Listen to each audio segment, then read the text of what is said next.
मुबारकबाद देना चाहूंगा हिमाचल की जनता को, परिवहन विभाग को, कि देश का पहला सरकारी विभाग परिवहन विभाग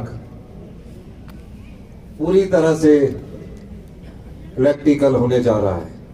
इसके लिए मैं सभी अधिकारियों को बहुत बहुत शुभकामनाएं मुबारकबाद देता हूं। आप जानते हैं कि आज प्रदूषण एक गंभीर समस्या है जो न सिर्फ हमारे वर्तमान को नष्ट कर रही है बल्कि ग्लोबल वार्मिंग को भी बढ़ावा दे रही है। भारत जैसे देश में जो कि विश्व के सर्वाधिक वायु प्रदूषित देशों में से एक है और यह समस्या और भी गंभीर होती जा रही है, जहां एक तरफ हमारी अर्थव्यवस्था विकास की ओर अग्रसर हो रही है तो वहां दूसरी ओर वाहनों की बढ़ती संख्या वायु प्रदूषण को बढ़ाती जा रही है। देश में तकरीबन 33 करोड़ के करीब वाहन है और हिमाचल प्रदेश में 21 करोड़ के करीब वाहन पंजीकृत है। 21 लाख के करीब वाहन पंजीकृत है। हमने प्रयास किया, अभी हमारी सरकार को बने हुए 50 दिन हुए, हमने प्रयास किया और हमें प्रयास में सफलता मिली और इस सफलता को हम आगे भी बढ़ाएंगे।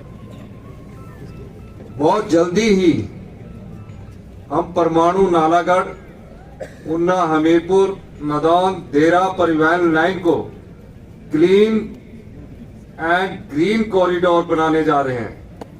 इसके अलावा शिमला शहर व इसके आसपास के क्षेत्रों में चलने वाली अधिकतर बस रूट्स पर ई बसेस चलाई जाएगी। रामपुर शिमला कॉरिडोर में भी अधिकांश ई बसें चलाई जाएगी। शिमला जो लोकल डिपो है उसको पूरी तरह से इलेक्ट्रिकल बस डिपो बनाया जाएगा। इस दृष्टिकोण से हम आगे कार्य कर रहे हैं। हमारी सरकार बनने के बाद हमने प्रयास किया है कि जो आम जन है, आम जनता है, उसको कैसे परिवहन की सुविधा मिले। आर्थिक तंगहाली के बाद भी हम दिन रात मेहनत कर रहे हैं, सभी मंत्रिमंडल के सदस्य, सभी कांग्रेस के विधायक, कि किसी ना किसी प्रकार से इस प्रदेश को जो आर्थिक बदहाली के दौर से गुजर रहा है उसकी अर्थव्यवस्था को आने वाले 4 सालों में कैसे मजबूती प्रदान की जाए। इस दृष्टिकोण से हमने कार्य किया। ये इलेक्ट्रिकल व्हीकल चलाने के पीछे मकसद एक ये भी है कि जो हमारे खर्चे हैं वो कम हो। इस योजना को हम पायलट योजना के तहत देख रहे हैं और अगर ये सफल हुई तो 1 साल के अंदर हिमाचल प्रदेश के सभी विभाग इलेक्ट्रिकल व्हीकल में तब्दील कर दिए जाएंगे। HRTC बहुत बड़ा ट्रांसपोर्ट डिपार्टमेंट है और पिछले कई सालों से घाटे में चल रहा है। सरकार ग्रांट देती है, फिर उस पर कर्जा ले लिया जाता है, फिर हमारी बसेस चलती है। हिमाचल प्रदेश एक वेलफेयर राज्य है। हम उन स्थानों पर भी बसें भेजते हैं जहां 2 सवारी होती है। वहां हम घाटे की परवाह नहीं करते, लेकिन हम समझते हैं कि हिमाचल की जनता ने कांग्रेस की सरकार को जो बहुमत दिया है उस बहुमत के अनुसार समाज के अंतिम व्यक्ति तक पहुंचने का दायित्व कांग्रेस पार्टी की इस जिम्मेदार सरकार के पास है। जो रूट पिछली सरकार के द्वारा बंद कर दिए गए थे, मेरी उप मुख्यमंत्री महोदय से बातचीत हुई, इन्होंने तुरंत प्रभाव से उन रूटों को चलाने का आदेश दिया। जब हमने परिवहन विभाग का खाका खंगाला तो तकरीबन 700 करोड़ रुपए का कर्जा उस पर भी चढ़ा हुआ है। हमने फैसला किया कि 2025 तक अगर हम सही दृष्टिकोण अपनाएं तो हिमाचल प्रदेश हिंदुस्तान का पहला ग्रीन स्टेट बन जाएगा, जिसका सबसे अधिक फायदा हिमाचल की जनता को होगा।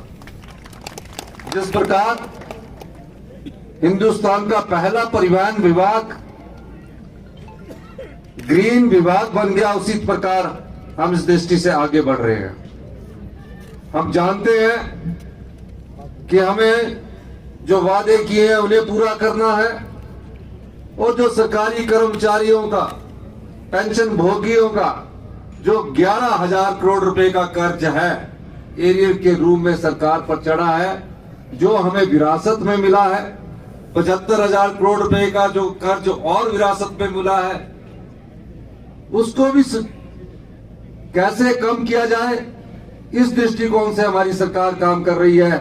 आने वाले 4 वर्ष तंगहाली के हो सकते हैं, लेकिन आम आदमी की जरूरतों को पूरा करने से सरकार पीछे नहीं हटेगी। मैं आज एक बार फिर से अपने परिवहन विभाग को मुबारकबाद देना चाहूंगा, और यह भी चाहूंगा कि किसी जो हमारा एचआरटीसी डिपार्टमेंट है वो पूरा का पूरा आने वाले दिनों में चरणबद्ध तरीके से पूरा का पूरा इलेक्ट्रिकल कर दिया जाए। वो मुख्यमंत्री महोदय ने कहा कि जल्दी हम 300 इलेक्ट्रिकल बसेस खरीदने जा रहे हैं।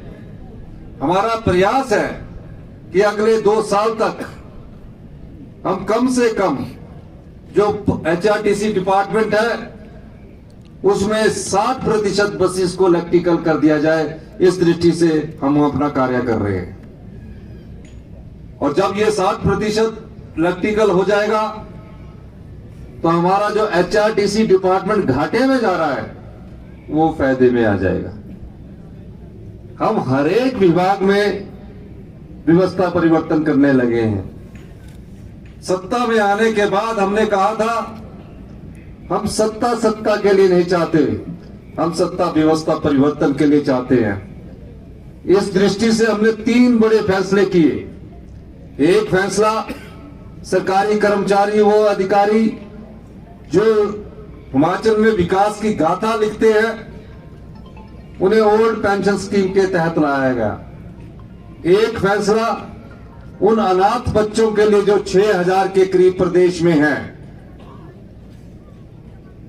पिछले कल ही हमने फैसला किया कि सरकार ही माता, सरकार ही पिता के कंसेप्ट को विकसित कर 27 साल तक उनकी देखभाल हिमाचल प्रदेश सरकार करेगी। जिस तरह एक परिवार में अपना बेटा होता है या बेटी होती है,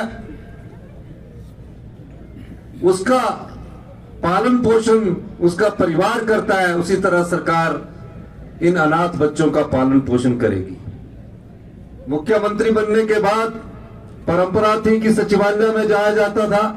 मैं अनाथ बच्चों के अनाथ आश्रय में गया, उनसे सीखा, और आज मुझे इस बात का गौरव महसूस हो रहा है कि हमने जो सीख उनसे ली उसको अमली पे जामा पहना दिया गया है। जल्दी ही इस बारे में हमारा कैबिनेट नोट आएगा और इस योजना को लागू कर दिया जाएगा। आपके इर्द गिर्द भी कोई अनाथ बच्चा जो शहरों में रहता है या अपने रिश्तेदार के पास रहता है, अनाथ केवल वो नहीं है जो अनाथ आश्रम में पढ़ रहा है। कई ऐसे बच्चे जिनके माँ बाप नहीं है पर अपने रिश्तेदारों के पास रहते हैं, वो अपनी जिंदगी को बांध कर रखते हैं। हम नहीं चाहते कि वो किसी की दया दृष्टि पर जाए। हमने फैसला किया कि 18 साल के बाद भी अगर उसको कोई भी प्रोफेशनल कोर्स करना है, आईआईएम करना है, आईआईटी करनी है या कुछ भी करना है, उस संदर्भ में भी सरकार पूरा पैसा देगी और प्रत्येक महीने 4,000 रुपया जेब खर्च के रूप में देगी। 27 साल तक सरकार उसका ख्याल रखेगी, और मकान बनाने के लिए भी अगर उसे जगह की जरूरत होगी तो 4 विश्व उस अनाथ बच्चे को जिसके माता नहीं है, पिता नहीं है, ये सरकार उपलब्ध करवाएगी। तीसरा, ये सबसे महत्वपूर्ण फैसला ये भी कि परिवहन विभाग पूरा इलेक्ट्रिकल हो गया, और आने वाले समय में हिमाचल की भौगोलिक स्थितियों को देखिए, हिमाचल की सुंदरता को देखिए। अगर ये प्रदूषण मुक्त हिमाचल प्रदेश हो जाए, अगले 3 साल में अगर हो जाएगा, मैं कह सकता हूं आपकी आर्थिक समृद्धि आएगी। कितने होटल व्यवसाय वाले लोग हैं जो आज ये देखते हैं लोग बाहर से हिमाचल में रहने के लिए आएंगे और हमारी आर्थिक समृद्धि का प्रमुख कारण प्रदूषण मुक्त हिमाचल प्रदेश जब होगा तो हमारे आय के साधन बहुत अधिक होंगे। इन्हीं शब्दों के साथ मैं एक बार फिर से सभी मंत्रीगण का, सभी पत्रकार बंधुओं का, अधिकारियों का और जो भी हमारे साथ आए मुख्य अतिथि है या अतिथिगण है, आप सबका धन्यवाद करता हूं कि आप इस व्यवस्था परिवर्तन में हमारे साथ शामिल होना चाहिए और हम आपके साथ आपकी समस्याओं को निपटाने के लिए कंधे से कंधा मिलाकर आगे बढ़ते जाएंगे।